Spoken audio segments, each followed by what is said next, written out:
Moving a little farther, it is easy to see, too, that once one abandons a sense of the text as a primitive scientific account, the sense of its being a primitive text in any way at all is removed.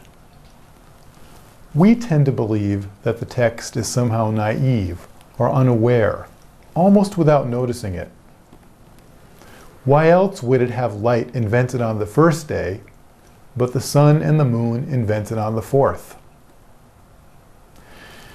We tend to regard our problematizing of the narrative in this way as marks of our sophistication as moderns.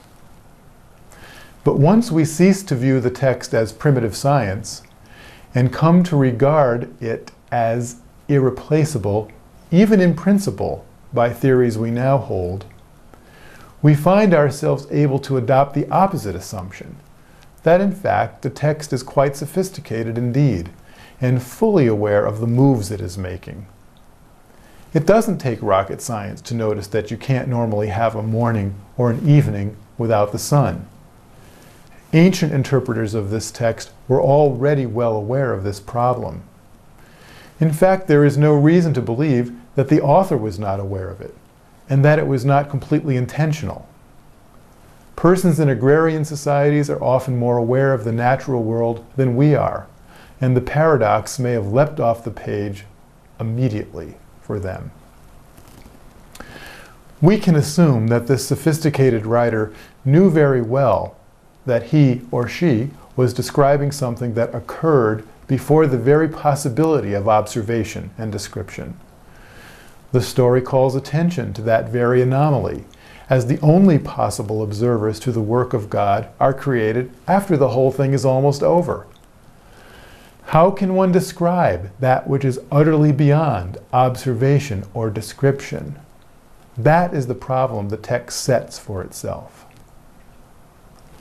Here it is clear that the narrative rises beyond even one other customary way of mitigating its so-called primitivism, by saying that we can't take the text literally, but must take it in some non-literal sense.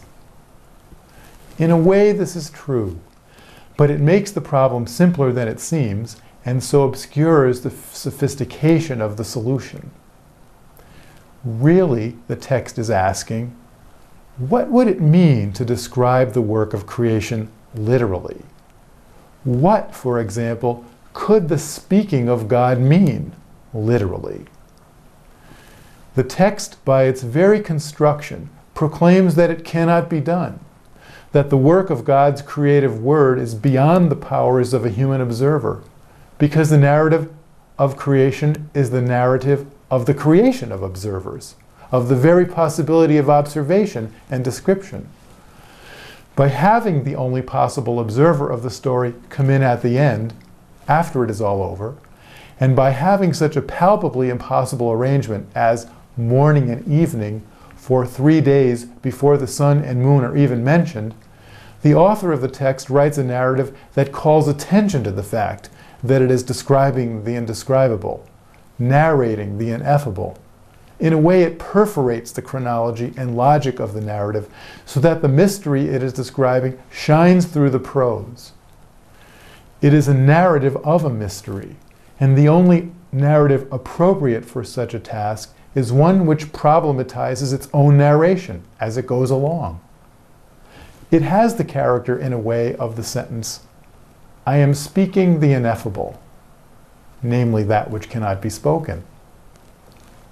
So the text is freighted with more than it can say, freighted with mystery by its own construction, and so beyond the simple divide between the literal and the symbolic.